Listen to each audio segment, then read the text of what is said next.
Hi, everybody. This is the Hungry Math Professor here, and today I want to talk about chapter five of Richard Rorty's book, Contingency, Irony, and Solidarity. The name of chapter five is Self-Creation and Affiliation. And the question that I came up with here was why a country consisting solely of Nietzsche's and Heidegger's would be doomed to fail. And I think this is part of Rorty's point. He thinks that the Ironist has something to teach us. That's why he keeps talking about the Ironists. And so, Nietzsche and Heidegger are going to be the main people he wants to zoom in on this chapter. So he's going to draw a line, but from Kant to Hegel, then to Nietzsche, then to Heidegger, and then to Derrida in the next chapter, where Derrida is going to somehow be the end of the line of a certain progression of ideas. So he's talking about these Ironists because he thinks that there is something to be learned from them, and also because they've had a big influence on um, postmodern thought. But he wants to remind us that part of what we need to learn from these Ironists is a negative learning, right? Something to avoid, something that they're doing. And he also wants to remind us that these people are awful for politics, and we need to avoid certain aspects of their tendencies because they're really bad for solidarity and bringing people together in some kind of democratic society. So we need to be careful about these negative character traits that they portray. And he wants to say, these ironists, they use theory. So these ironists reject metaphysics. In fact, Hegel rails against Kant's metaphysics and gives us something new, but ultimately feels like I mean, Hegel definitely feels like a metaphysician. Then Nietzsche, rails against Hegel's metaphysics, but and doesn't offer something like a complete metaphysics, but does offer us some idea of the Übermensch, this the and somehow gives us something that feels like a complete project about how the world is. So it kind of feels like metaphysics again. And then Heidegger avoids this as well, but keeps going for what Rorty calls the sublime. Like they can't help themselves but try to create something big, try to say something about how the world is, even if they're not engaging in metaphysics in a very straightforward way, where they're saying exactly what the world is made of, some ontology and things like that. It still feels like they're trying to give us a theory of how the things are, full stop, period. And Rorty keeps trying to remind us that that's kind of antithetical to what the Ironist point of view. So there's this like tension between what the Ironist is trying to criticize their predecessor, and yet still try to put up some grand project about how things really are. And again, Rorty's trying to remind us we have to avoid these kinds of things. Let me start with a quote on page 97. He says, Ironist theory is thus a ladder which is to be thrown away as soon as one has figured out what it was that drove one's predecessors to theorize. The last thing the Ironist theorist wants or needs is a theory of Ironism. He is not in the business of supplying himself and his fellow Ironists with a method, a platform, or a rationale. He is just doing the same thing which all Ironists do, attempting autonomy. So he's pointing to this sort of paradox or this inherent contradiction where the Ironist theorist is trying to give you some like grand theory and trying to get transcend above things and into the sublime, but yet they also recognize that that's antithetical to what it means to be an Ironist, and so they're constantly sort of in this weird space where they're trying to contradict themselves. And so he wants to, in this chapter, set up a dichotomy between the Ironist theorist, which I think he thinks is ultimately flawed and not good for society in some way, versus the Ironist novelist who just accepts their own finitude and is happy to not attempt for the sublime or the transcendent, but is happy just to give us a little bit of beauty, is happy just to paint a picture or write a novel that provides just a little glimpse of beauty that might just be beauty in the time that it's been created, or might be beauty that lasts for a century or 2 centuries and is lost or something. But it's not so important that they transcend above time and space. And get some kind of everlasting certainty of being remembered or something like this. They just accept the fact that there is some experiment of evolution and that they should be grateful that they are even able to write what they can and just kind of accept the beauty. And for him, the person he's going to put up as the example of this is Proust. So for him, Proust represents the Ironist novelist, and Nietzsche represents the Ironist theorist. And he's going to play these two off against each other in this chapter. And he keeps reminding us that each new theorist accuses the past theorists of being metaphysicians, but then they have to somehow deal with the fact that they're trying to be, in some sense, metaphysicians, or they're trying to go for the sublime. And he talks about how the Ironist is rarely a liberal because he wants the power that comes from something large. Right? A liberal has to have some humility in pointing to the group, in pointing to solidarity, in pointing to somehow the collective, and trying to enlarge who is in, considered a part of this collective. That requires a little bit of humility. But the Ironist theorist is not interested in humility. They want to do something large. They want to somehow separate themselves from everyone else, especially Nietzsche. Nietzsche is often criticized for producing a philosophy of the few, right? It's just a philosophy for the exceptional people, right? Nietzsche talks about the herd and how most people are just, not worth the time that they even have on the earth or something. They're not worth much, and it's only the exceptional few that have the opportunity to point themselves towards some kind of will to power, to create themselves, self-actualize in some sort of big way. And Rorty wants to remind us that this is dangerous for politics, and it's antithetical to liberal ideas and solidarity. And so again, Rorty wants to point us to the Ironist liberal Ironist, right? This tension between um, the Ironist who wants to self-actualize and wants to sort of embrace their own idiosyncrasies, and then the liberal who wants to reduce cruelty in the world. And these two things are somewhat opposed to each other, but can be held in tension together in society, is what he wants to point us to. Again, he says the Ironist novelist is unashamed of their finitude, and this is something that we should celebrate. This type of person. And he says the result of all this finitization was to make Proust unashamed of his own finitude. He mastered contingency by recognizing it, and thus freed himself from the fear that the contingencies he had encountered were more than just contingencies. He turned other people from his judges into his fellow sufferers, and thus succeeded in creating the taste by which he judged himself. Nietzsche loved to show that, as he put it, everything which has ever been put forward as a hypothesis about man is basically no more than a statement about man within a very limited time span. More generally, he loved showing that every description of anything is relative to the needs of some historically conditioned situation.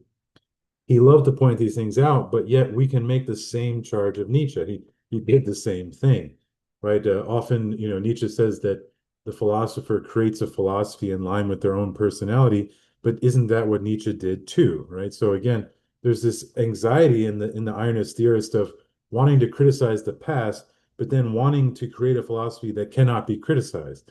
And the point is that just doesn't work. That you can't do that. There's no Archimedean point to stand on if you're the Ironist. You're basically saying that, and then you're trying to create this Archimedean point to stand on. It's a losing battle. And so again, Rorty wants us to put forward the Ironist novelist who accepts as their own finitude and has humility in that fact, and is able to just show us some beauty. He says, because the theorist wants to see rather than to rearrange, to rise above rather than to manipulate, he has to worry about the so-called problem of self-reference, the problem of explaining his own unprecedented success at redescription in the terms of his own theory. He wants to make clear that because the realm of possibility is now exhausted, nobody can rise above him in the way in which he has risen above everyone else. Right? This is the desire to be the last redescriber. But how could you possibly be the raspberry describer when you're telling everybody you have this sort of ironist point of view? That just doesn't work, right? You can't. So there's this anxiety that comes with wanting to somehow be the last one to be able to do this, right? And instead, we should just embrace the fact that that's just not how it works. Again, he reminds us that the Ironist theorist is tempted to try sublimity rather than just beauty. And he says that novels are better for embracing contingency. A novel doesn't try to give you some grand story about how things are and how they will always be. A novel, generally speaking, just tries to give you a little taste of some people's worlds, of some characters' worlds, and some slice of history of some, just a few characters and a few points of view, and just to expose us to something new, right? And that's not to say, obviously, some novels go for some really grand things. But I think generally speaking, as Rorty is seeing it, and I think this is true of the novels I've read, even the best novels are just trying to give you a little slice of history, or a little slice of a little perspective on a particular characters and a piece of, and that might rise above in some sense and become a very big, important novel. But it's not trying to do like this grand metaphysical project where it tells you exactly how things have always been and always will be, and this is just truth, immutable, or whatever, something like that. Now, what's interesting in Rorty's life, so in 1982, Rorty leaves Princeton to be the Keenan Professor of Humanities at the University of Virginia. And then in 1998, he goes to Stanford University to become Professor of Comparative Literature. And he was a philosophy professor to begin with. So when he wrote this book that I'm talking about now, he was still, actually, let's see, that's not true. So he was purely a philosophy professor before 1982, but then he becomes a professor of humanities. Okay, humanities, of course, includes philosophy um, while he's writing this book. But then later on in life, after this book in 1998, he becomes a a professor of comparative literature. And I think that says something about like the ideas that Rorty is exploring. He starts as a philosopher in The Mirror of Nature, which is uh, the philosophy as a mirror of nature, which is a book where he's also sort of going through philosophy and criticizing. I haven't read it yet, but I have some idea. In this book, though, you can tell that he's starting to transition away from philosophy. He understands a lot of philosophy and knows a lot of philosophers, and he keeps contextualizing all that for us and telling a story about the history of philosophy for us. But you can tell, especially in this chapter, that he just is starting to realize that philosophy is just not the right way to try to influence people. And instead, he thinks that the novel is a better, example, a better exemplar of what we should be doing, right? And he walks the walk in some sense because he becomes a professor of comparative literature in his old age. Of course, he was successful enough as a philosophy professor to be able to get these really prestigious positions, and not everyone is going to have such an opportunity.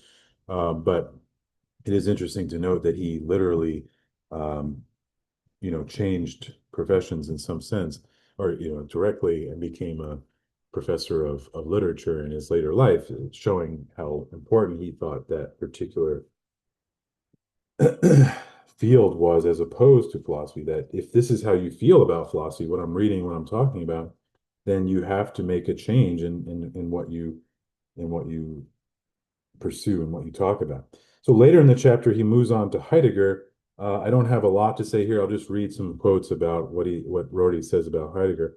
When we read Heidegger as a philosophy professor who managed to transcend his own condition by using the names and the words of the great dead metaphysicians as elements of a personal litany, he is an immensely sympathetic figure. But as a philosopher of our public life, as a commentator on 20th century technology and politics, he is resentful, petty, squint-eyed, obsessive, and at his occasional worst, as in his praise of Hitler after the Jews had been kicked out of the universities, he's cruel. And to end the chapter, well, before that, he says that irony is of little public use, and the Ironist theory is, if not exactly a contradiction in terms, at least so different from metaphysical theory as to be incapable of being judged in the same terms. And then he ends the chapter by saying, on my account of Ironist culture, such opposites cannot be combined in life, but not synthesized in a theory. We should stop looking for a successor to Marxism, for a theory which fuses decency and sublimity. Ironists should reconcile themselves to a private-public split within their final vocabularies, to the fact that resolution of doubts about one's final vocabulary has nothing in particular to do with attempts to save other people from pain and humiliation. Colligation and redescription of the little things that are important to one, even if those little things are philosophy books, will not result in an understanding of anything larger than oneself, anything like Europe or history. We should stop trying to combine self-creation and politics, especially if we are liberals. The part of a liberal Ironist's final vocabulary which has to do with public action is never going to get subsumed under or subsume the rest of her final vocabulary.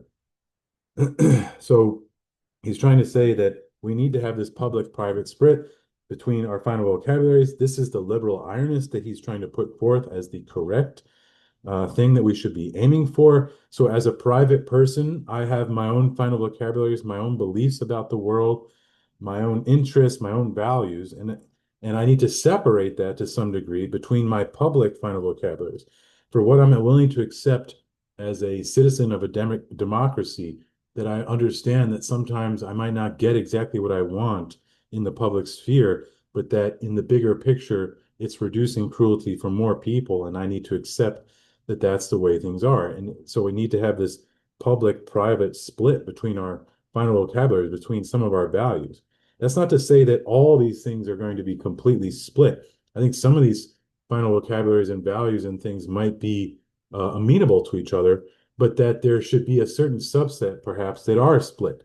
Because who I am as an individual, I can't just walk around in every space, just constantly being exactly who I want to be at every single moment in time, with no thought about the constraints that come from wanting to interact with other people, right? If I just want to be completely unsocialized and completely by myself, then I can go live on an island by myself if I like. That's a different story.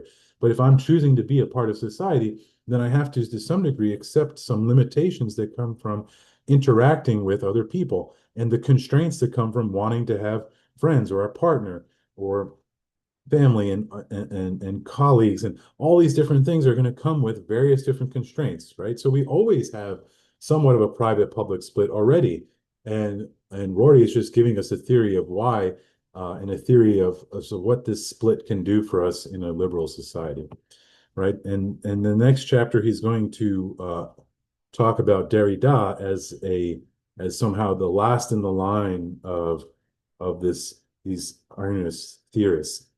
And then he's going to move on to focus on solidarity. Okay, that's it for this chapter 5. Let me know what you think. Like, comment, and subscribe, and I hope to see you at another video.